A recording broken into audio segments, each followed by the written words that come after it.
এশা, ওনার জানাজা হবে ধানমন্ডি 7 মসজিদের, যেখানে মসজিদ আছে 7 নম্বর রোডে সেখানে। তারপরে ওনাকে রাখা হবে ওনার বাসাতেই। আগামীকাল সকাল 11টায় হাইকোর্ট প্রাঙ্গণে ওনার দ্বিতীয় জানাজাটা হবে।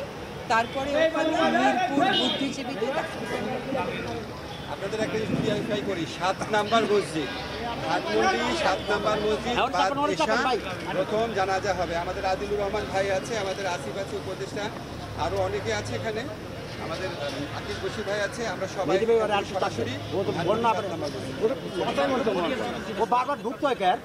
জি কথা হয়েছে। ওনার ছেলে, ওনার স্ত্রী, ওনার ভাগনা সবাই এখানে আছে।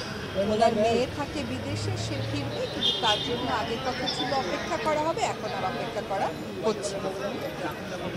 দাফনটা আগামীকাল বাদ জোহর মিরপুর